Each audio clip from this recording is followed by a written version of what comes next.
Hello and welcome back to Into the Internet. 20 years ago, the planet was attacked by aliens and the world was saved by an IT guy with a power book and a one-liner spouting ace pilot. So, since today is Independence Day, I figured we'd take a look at the movie that shares the same name. Wait, what? No, that can't be right. I'm supposed to be reviewing Independence Day.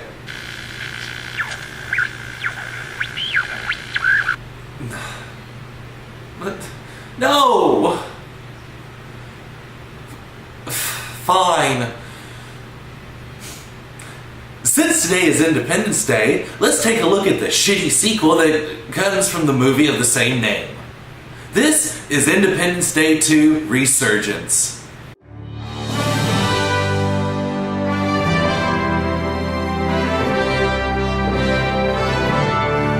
The movie starts off with the aliens looking at a best of video from the last movie. Turns out it's a message sent from the original mothership. You know, for a species that has interplanetary travel, you would figure they would have figured out how to get an email quicker than 20 years. We cut to former President Whitmore, played once again by Bill Pullman, or Paxton. I can never tell the difference. It seems that he's been suffering from nightmares ever since the first movie and has gone a little crazy, as evidenced by his nice bushy beard of crazy. We then learn how the world has coped with the mass destruction of several major cities and the death of a quarter of the population.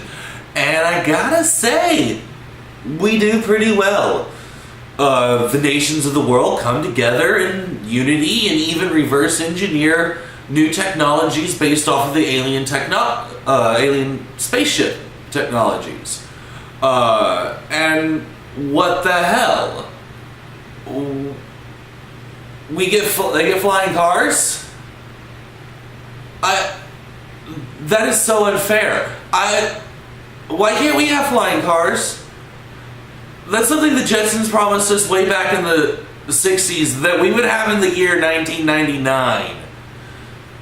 Where is my flying car? This is the year 2016, the same year this movie takes place. Why don't we have flying cars yet? I was promised a flying car by now, goddammit, by every sci-fi movie that has ever existed.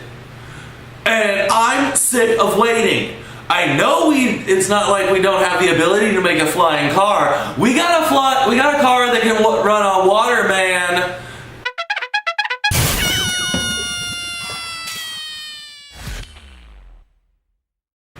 So, anyway, the world is gearing up for the 20th anniversary of the War of '96, and we meet the current president, and we catch up with Whitmore's daughter, Patricia. But hey, something doesn't seem right here. I can't put my finger on it.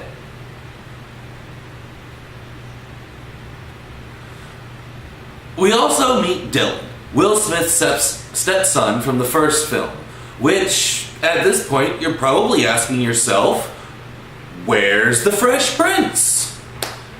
Well, he's dead. Yep, that's it. Just dead. And not even like a glorious died in battle or saving people. No. Training accident. That's it. Training accident. I guess somebody didn't like Will Smith turning the movie down. I'm looking at you, Roland.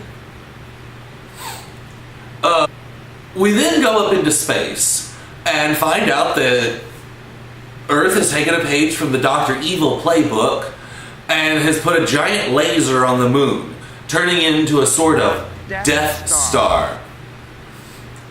We also meet another character, hotshot pilot cliche number 4, played by Liam Hemsworth, and his nerdy sidekick.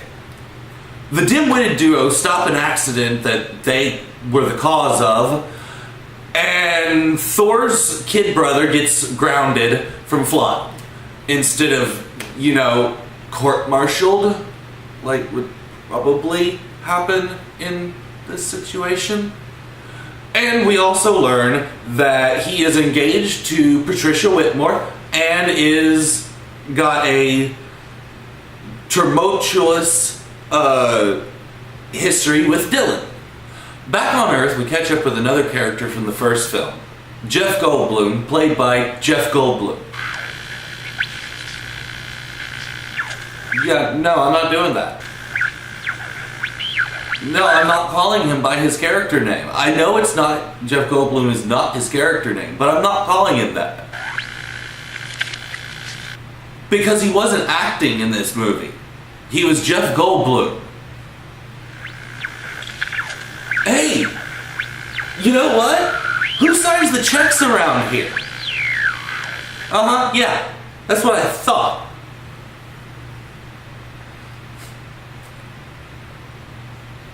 So, Jeff Goldblum is now the director of Earth Space Defense and lead researcher of Area 51. So, it's the logical choice that he is the one sent to talk with a warlord in Africa about a spaceship that the warlord has found. You know, instead of sending really anybody else.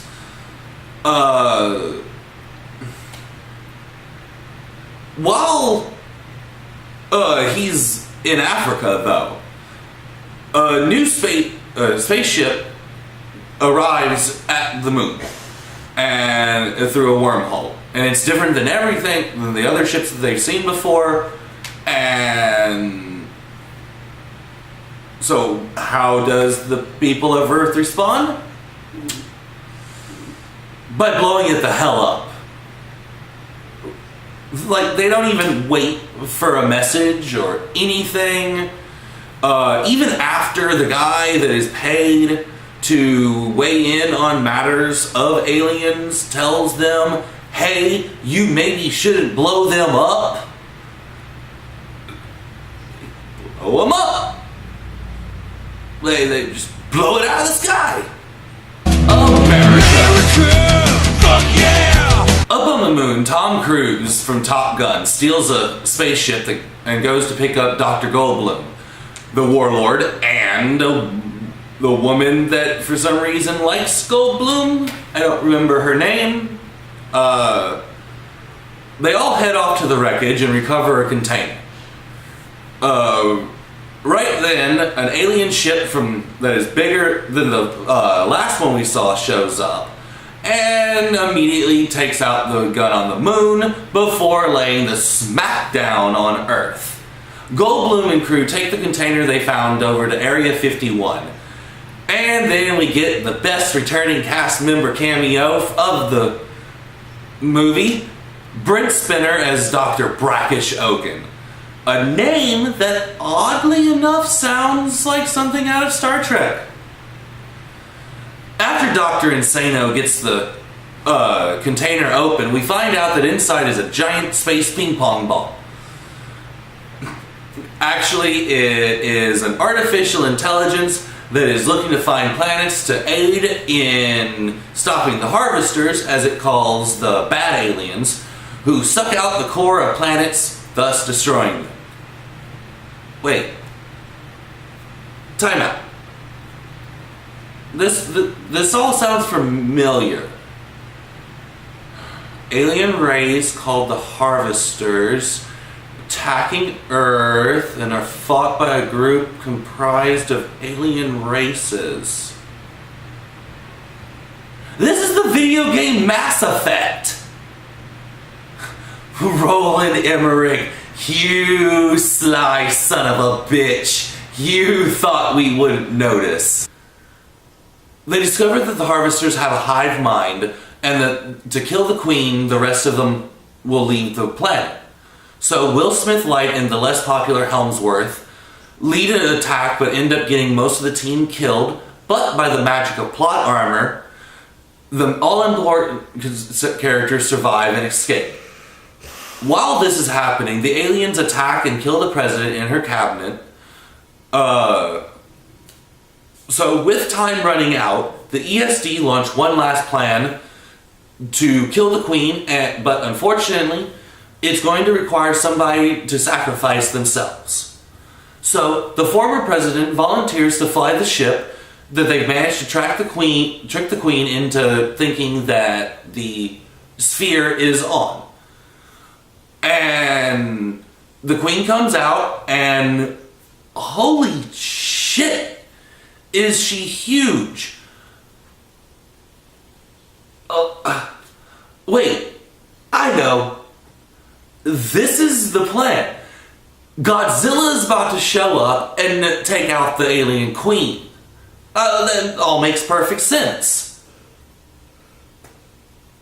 Oh, no, they just throw nukes at it. The queen survives thanks to a force field and continues thrashing Area 51 until not Mae Whitman shows up in a special alien ship that can take down the queen's shields so that the menfolk can kill the massive alien.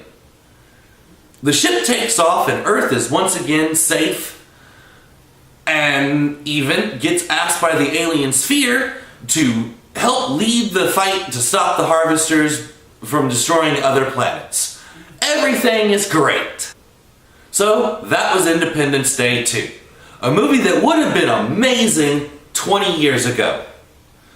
But now it just seems dull. I mean, the effects are great, but nothing that we haven't seen in a dozen other movies. Even the plot is familiar to us already from video games and movies. And I found myself honestly getting bored about halfway through the film. And for a fun action movie, that's not something you want.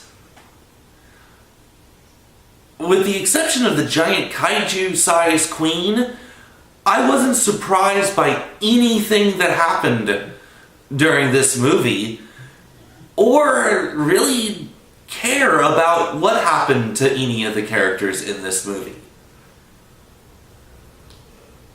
It was like I was watching a movie made up of pieces of other better movies. The characters were boring for the most part, with only standouts being Judd Hirsch and Brent Spiner. I really liked the crazy scientist character of Dr. Oaken, and I think Brent Spiner was great in the role. Like, you can literally hear him just chewing the scenes that he's in, and it was fantastic. Like, he even got a chance to go full Rambo and mow down several aliens during the big final battle. Judd Hirsch, it was funny, and his B storyline of helping a group of kids was nice, but was wholly unnecessary to the main part of the movie. The rest of the actors did the best with what they had. But I mean, there's only so much that you can do when given poor dialogue and characterization to work with. My biggest real complaint is with Jeff Goldblum. It was obvious that he wasn't even trying. There was one scene where he was supposed to be acting scared, and he gives such an emotionless delivery.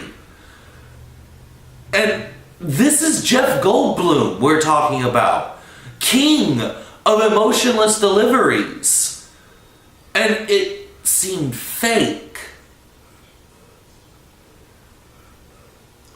Roland Emmerich had a hand in every step of this movie. He directed, he wrote, he produced. So ultimately, it falls into his hands for this film being a failure. He took a simple, fun action movie and tried to make it something bigger, which is fine. There's nothing wrong with having grand dreams. But you don't need that for Independence Day. It's a disaster movie of aliens blowing up the planet. We didn't need that. It didn't need to be more.